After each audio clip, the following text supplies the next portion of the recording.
So 7 drivers to financial success, and we've been traveling together the last 3 days, and Jason says to me, "Who are you, Rick?" And I said, "Well, of course, I'm the guy in the green." And he, I want to be successful. I want to be at the front of the pack. And that's like farmers. You guys want to be at the front of the pack. You don't seed for an average crop. Who grows an average crop? I want a bumper crop. Do you take an average steer to the show? Will that get you ribbon? You take your best steer to the show. Do you want to be average financially, or do you want to be a little above average? Because that little bit above average means that you're going to be financially successful and you're going to have more money to pay your bills. So what are those business management activities that will drive you to financial success?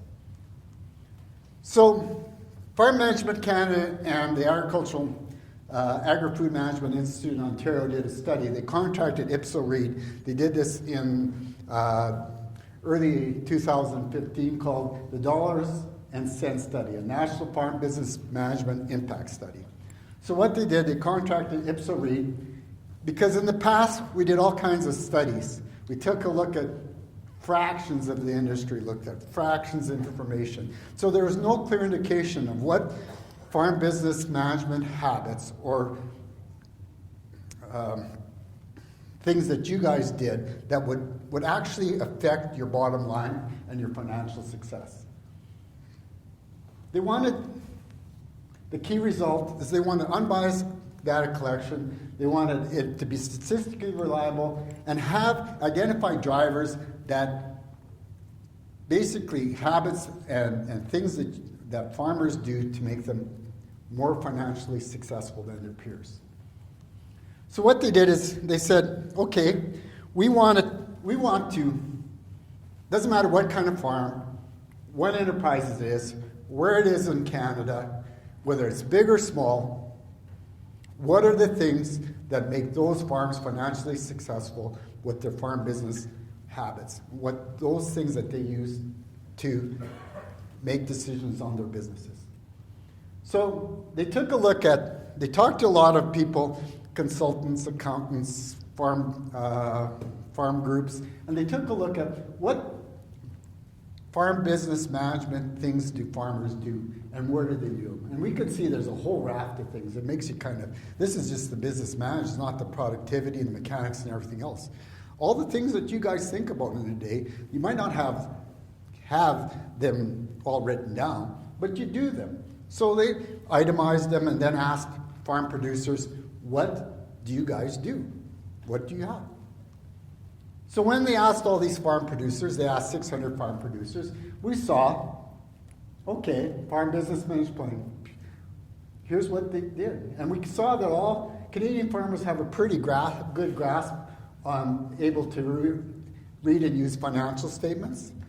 Maybe that has something to do with the Canadian Revenue Agency, that you guys have to actually pay attention to the numbers because they want their share. They're not even an investor in your business and they want a dividend. That's a pretty good deal. I think I'd like to be that kind of investor in your business. And the weakest part, things that farm producers don't have a good handle on, is a human resource plan. And Shauna kind of alluded to that. You know, we're in a family business, and it's in the 3-circle model that she showed today. There's lots going on the human resource side. So as you can see, there's a lot of activities, farm business management activities I mentioned, and how farmers across Canada, different enterprises are engaged. So with this, they developed a financial success score, and they weighted everything, and they used all the regression. Ipso Reid Agriculture and Agri-Food is a reputable survey company, and they use all the statistical analysis and regression analysis to find out if these habits would affect farmers' financial success. So what they did, originally they got bankers together, they got accountants, they got farm advisors, they got farm groups together and said, what's successful? What financial measurements show success? So they kind of boiled it down to 5 ratios. Asset turnover, that's total gross farm sales divided by total assets, and that's a measure of profitability. So that's saying you're utilizing those assets to turn a dollar, and how well are you usually utilizing those assets you invested to turn that gross income. The second one they looked at was gross margin ratio, and that's efficiency ratio. And what, like Herman said in cost of production, that's your gross farm sales minus your production costs, your cost of goods sold. So that tells you how well you're managing your primary costs and how efficient you're doing it.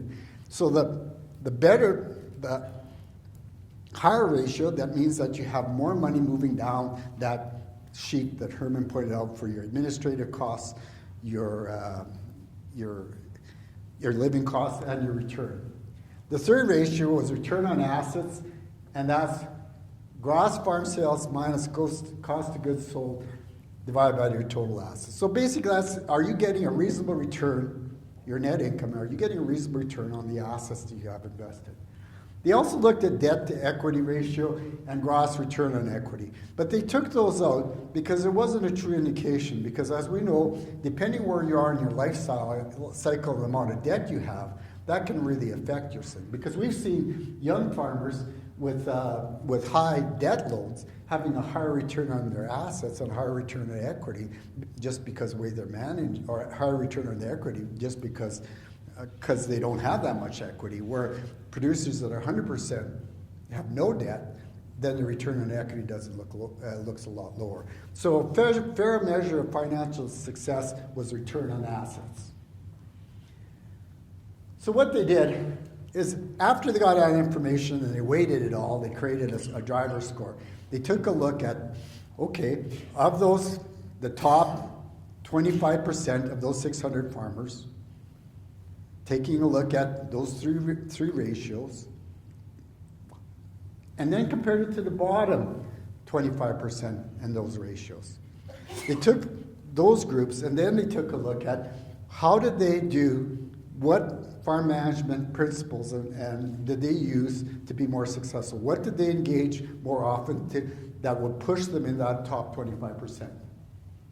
So what they found is the three top drivers of farm financial success were seeking skill development and new knowledge, accurate accounting records, use of business advisors.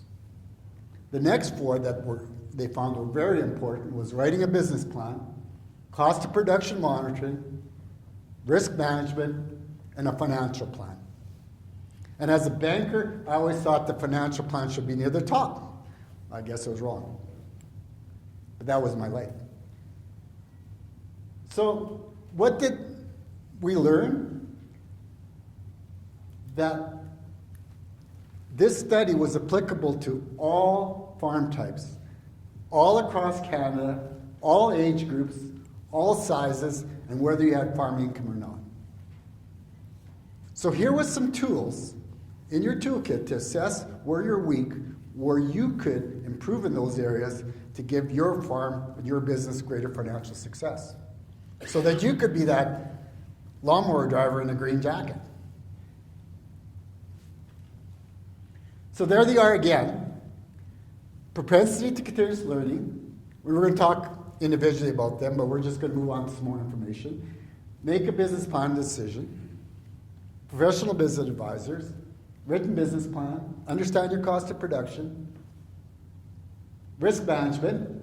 And a financial plan. Real easy, isn't it? Everything's plan, right down. And for us who love production, well, we do this on a rainy day and we're tired and 10 o'clock at night, or give it to our spouse. So these are things that can really improve your bottom line. And it's proven. What did it prove? That between the bottom 25% and the top 25%, you can see that the asset turnover, 100% increase in asset turnover.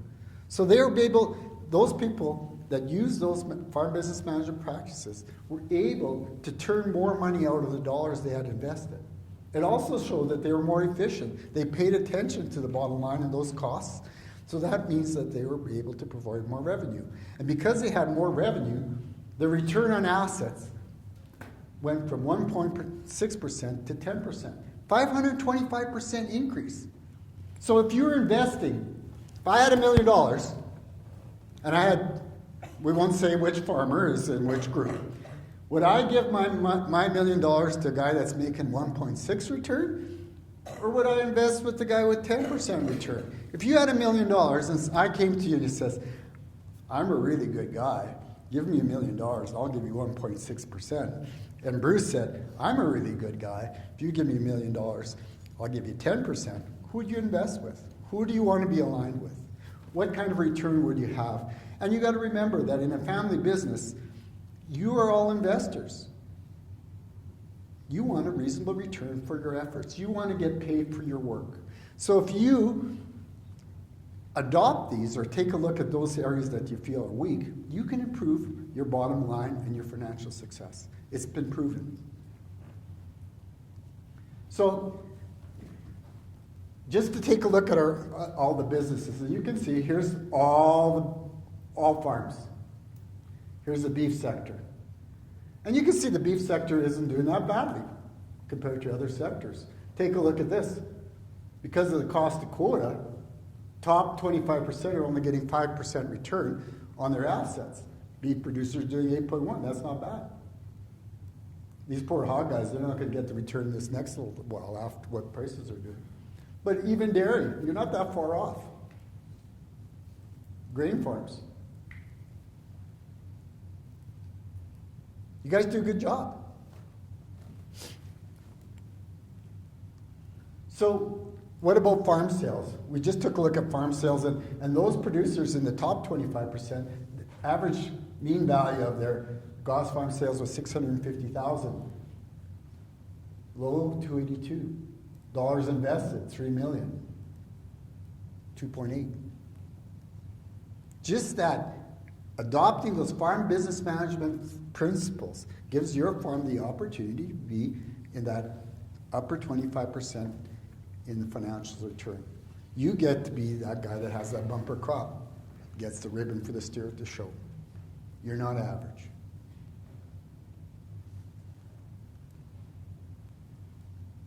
So back to the activities, and we can see, okay, take a look at, this is the national adoption and use of these farm business managed planning things. And then the red is the low point. So you can see where beef producers were the low of the 6 groups. So form a plan for business, but not that far off the total group. Supply chain relationship to add value. Well, these guys are high because they're vertically integrated with poultry operations. You guys, you're not that far off the grain guys because value chain is usually, are you vertically integrated up? Do you contract? Do you do those things? And beef producers tend to, that's not what we traditionally have done, though we try to do it.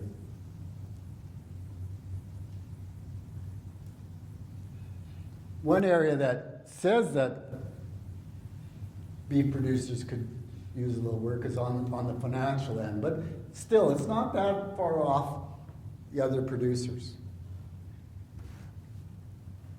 So these are again, the farm business activities that you could improve on to improve your financial success. Now, everybody has different things they like to do and they like to monitor. Overall risk plan. Not much different than anybody else. And use of farm advisors. You guys don't like to pay accountants and lawyers. Surprise, surprise.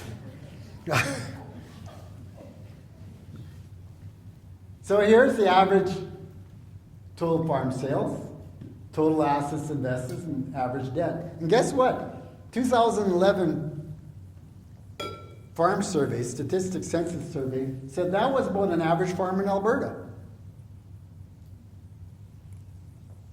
Here's a beef farm. Take a look.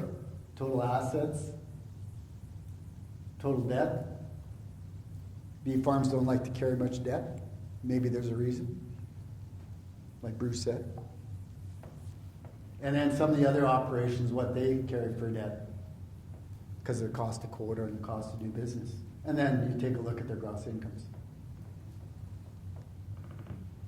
So what did the survey say? It was representative, it was unbiased, it gave a financial score again, and it identified key drivers of farm financial success and how these drivers are related to a desirable outcome. So why does it matter? Why does farm business management matter? Look at the top 25%, 525% return on assets, 155% increase in gross ratios, return on equity 100% increase, and 100% increase in asset turnover. And the 7 farm business management activities were found to have a statistical relationship, I just got my new tongue, to financial performance. Seems pretty simple. So, now we're going to talk about the drivers. Commitment to learning. Farms in the bottom quartile are 3 times more likely not to seek new information, training, or learning opportunities. Just because you people are here today, you're in the top quartile. Things change. Herman had a slide on change. We know that things change. We're not farming the way we did, that our grandfathers did. On the grain side, look at the GPS, the technology, zero till. On the beef side, the genetics, the things you're doing. You're not.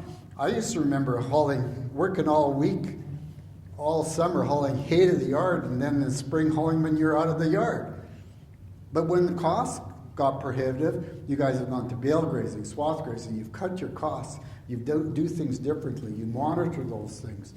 You change, you learn, you adapt. And those people that are curious and believe in lifelong learning are going to be able to stay in business because we know that things are changing so quickly.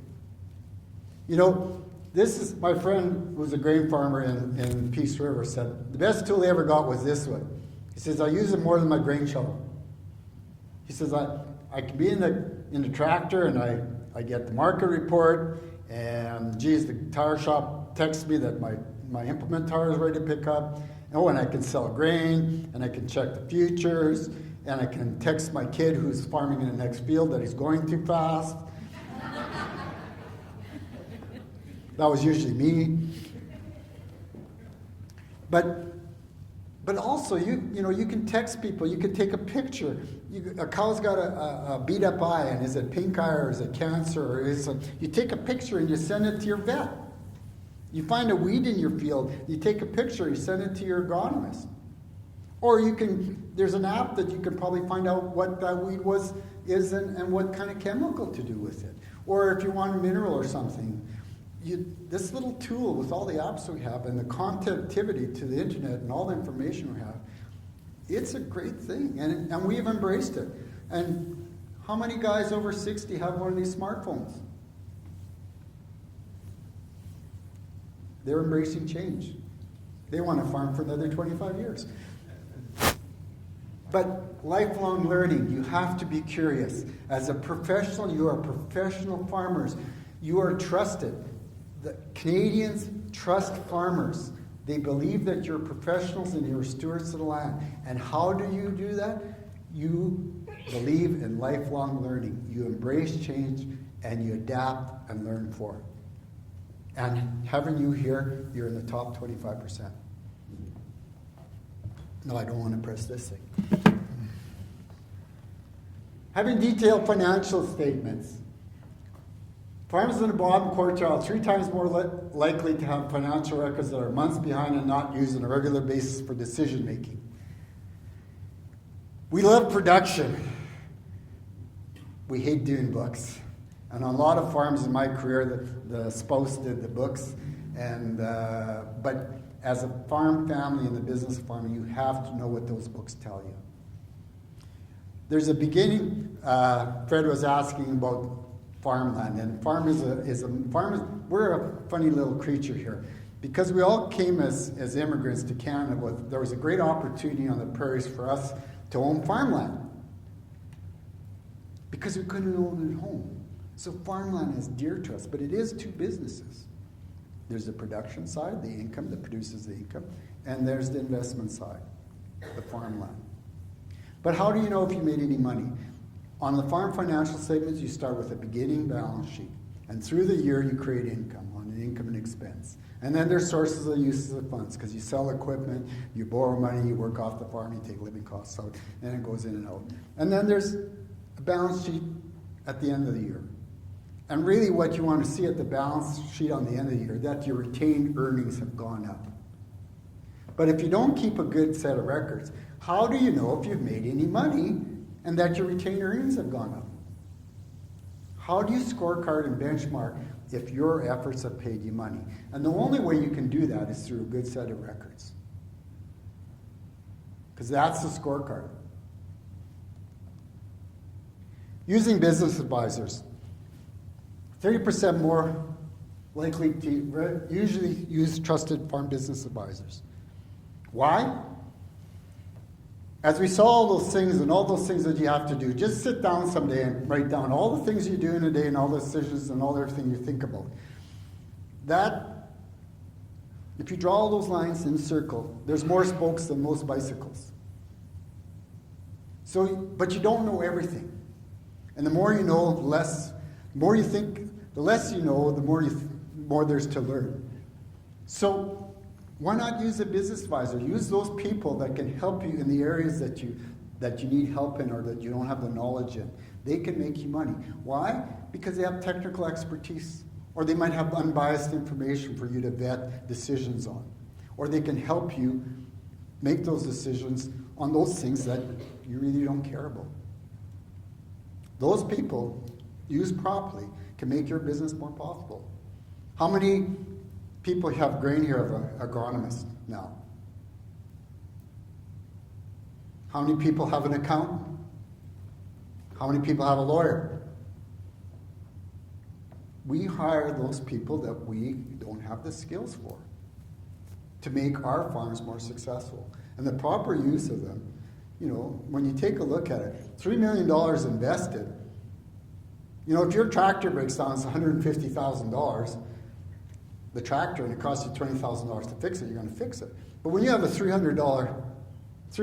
million operation and you need a little financial advice or a little bit of advice, and it costs you $5,000 to maintain your equity, wouldn't you spend it on a good business advisor? So where do you find business advisors? So on the financial and tax advisors, we do have specialists on our agricultural website, on Rope in the Web. We also have the Canadian Agricultural Farm Advisors, if you're doing that. And then there's all kinds of financial planners to help you with your transition plans or some other financial ones. Formal business plan. Farmers in the top quartile, almost 50% more likely to have a business plan. Business plan doesn't have to be 30 pages. It can be on the back of a cigarette package as long as you show your business partner. It can be one page. There's 4 essential things in a business plan. What's your vision and the direction of your farm?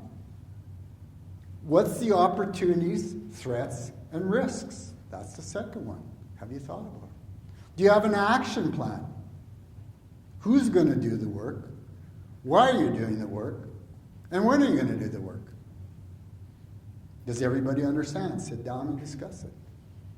And is it measurable? What's your scorecard that you got to your destination, that you're winning? It's a living document. Review it often. Review it with your business partner. As Shauna said this morning, those 2 circles. Where do you identify? There's family and business partners. Are you discussing that vision with them? Monitor your cost of production. Bottom quartile is almost 3 times more unlikely to monitor cost of production and use benchmark management. It's hard work, but do you want to know that you're actually making money? How do you set a price? How do you know if you're making money? How do you know if you're taking a good price? How do you protect your margin? Again, nobody likes to sit in the house and do, we all like to ride in a tractor and do all those fun stuff. But after all, you can hire somebody to do that and do the important stuff, knowing what your costs are. And Bruce talked about managing risk, and farming is a risk business. We all know that. It's a risk getting up every morning. My friend said that he had a risk manager in his family. It was his mother-in-law. She worried about everything. So 95% of the stuff she worried about, he didn't have to worry. So it was a stress off him. There was a risk off him. But she passed away. And now he said, my wife took over the position. So take a look at your risk plan. And have a budget and financial plan to monitor financial position alternatives. You know, we do a lot of things on emotions. But needs and wants, what does a farm really need and what does it really want? My wife said the man can justify anything he wants, but not really need as you drive up in that new quad. So, but you have to know if you're going to buy that new quarter of land or increase the cow herd, do you have the ability and a plan that will make money? And do you have the financial plan not only to convince your bank, but your partner? Often we forget that, we got to go to the bank, we have to have the plan for the bank. But we have to talk to our business partners because they have a share in the equity, and sometimes they have a larger share in that alternative that you're saying than the bank. So you have to have a financial plan to convince everybody that this is the direction that your business should go. So those are the 7 drivers. If you go to the farm manager page at Alberta Agriculture, and some of you picked up a business card, and if you want to pick it up on the way out, that's the page that Bruce, Herman, and I, and a couple of others resource, and it looks like this. So with this light, it doesn't look good, but there's a business planning section, business arrangements and taxation, and on that one, it covers the transactional side of business structures and taxation and setting up corporations and doing other things. There's also a section at the bottom that Dean helps us with that provides links on the human resource side that Shauna spoke about. The financial management side, if you don't understand all the financial statements, there's information on there. There's a 45-minute tutorial that explains beginning and closing and those transactions in between. If you really want to learn, we've linked to the University of Minnesota on understanding financial statements and their measurements. This risk management page, Bruce has put some information there from some studies at the university I've done a few years ago, and there's some links to some risk management. Production economics, if you go on that, that's done by our economics section. There's the cost of production information there. It's called agri-profits for beef, agri-profits for grain, and it's from the information they collect, and so that you can benchmark your operations to those operations. And on the marketing side, that's our competitiveness division. That's the division section that Jason works in, and there's a marketing manual. Also up in here, the dollars and cents survey is in the highlights section. There's a link, and there's the Calfenomics. When you go home and when Mark gets a chance, we'll be posting these Calfenomics sessions so that you can go through them again if you wish. And on that page, there'll also be links to some of the resources that we use for our presentations for you. And you can share those presentations. There's actually the last 4 years of presentations on there. So there's some good presentations we've done other years. Or share them with your family or your business partners that weren't unable to attend today, if there's something that resonated with you that you'd like to share. Down in here, there's different links to different websites. Bruce mentioned Farm Management Canada. There's Farm Credit Canada. They have some information.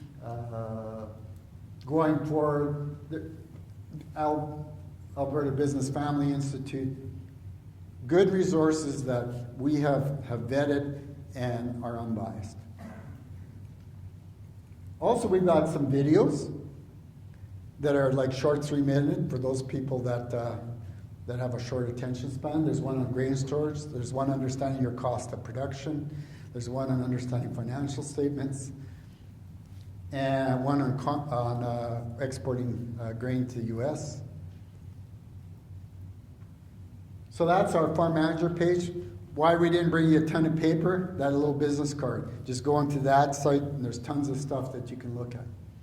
And if you open any of these, there's a tools section, and some of the tools that Herman has mentioned and that Bruce has actually developed and supports are on that tools section to help you with your cost of production and some of your understanding. So this is a great resource page, and that's why you didn't get tons of paper today, just a business card. But if you flip that card, it's 310 Farm, and you can talk to our specialists in our Ag Info Center if you wanted some clarification. Or you can call any one of us. So that's me. Questions? Questions for